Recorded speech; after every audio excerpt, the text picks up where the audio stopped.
Hi guys, it's Goldyn P. Smith, and I am the author of Disruptive 365. I just wanted to come on and make a quick video. I'm running around, I'm sitting in the car.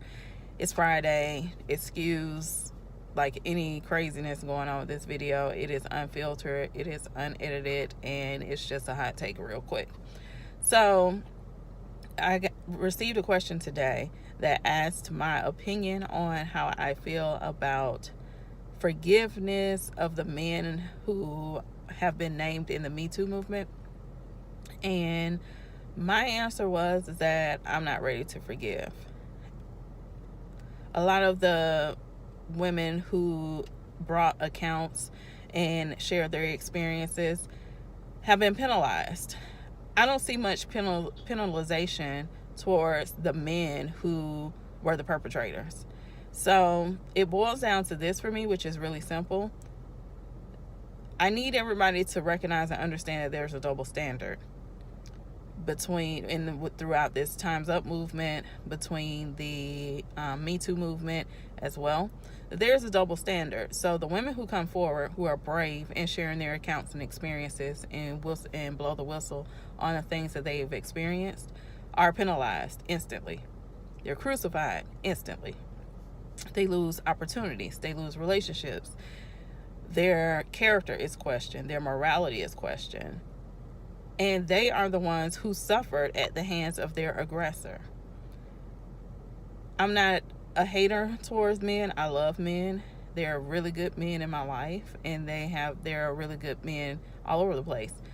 It falls into two categories to me when talking about the Time's Up movement and the Me Too movement. Either you're an ally or an aggressor. Allies are great.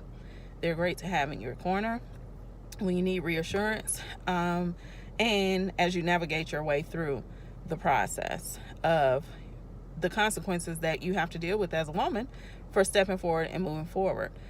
My own experience, I became a whistleblower after speaking out about the racial discrimination that I experienced here being employed with an Atlanta law firm.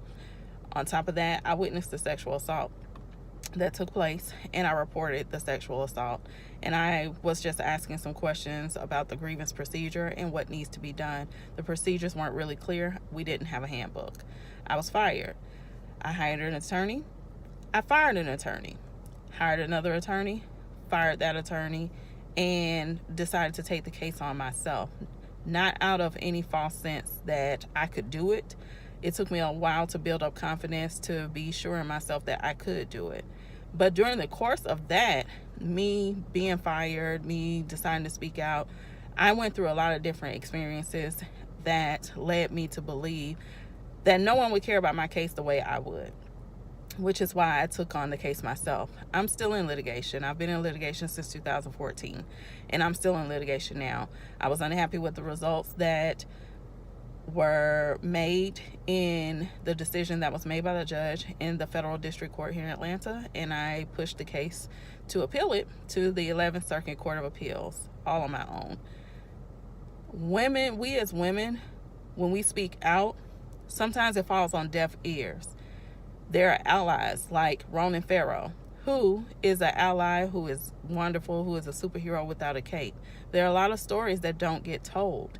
They don't see the light of day. Women are still afraid to speak out because they watch women go through consequences.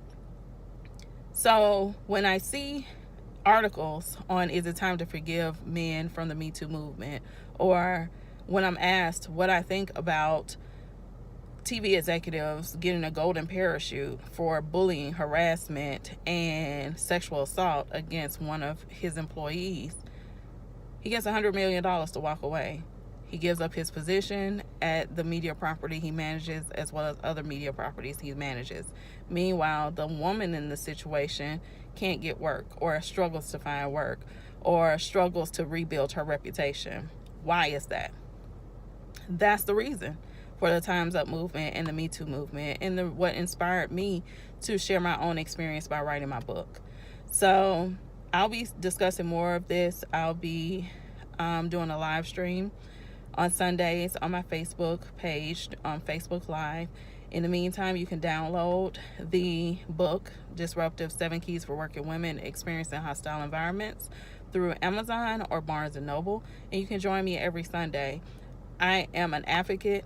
I'm not an activist. I'm an advocate for people who do not have the means to speak out or don't have the resources or the tools they need. So my mission is to empower, inspire, and inform. Behaviors can be changed. We grow every day. We learn every day. One of the main questions I get when people see me out and I'm wearing my Time's Up pin is, well, can I make a joke or can I make a comment? And my rule for that is this: if you would not want whatever you're about to say to be said to your daughter, your wife, or your mom, don't say it to another woman. Join me Sunday. We'll talk more about this Facebook Live. Have a great weekend.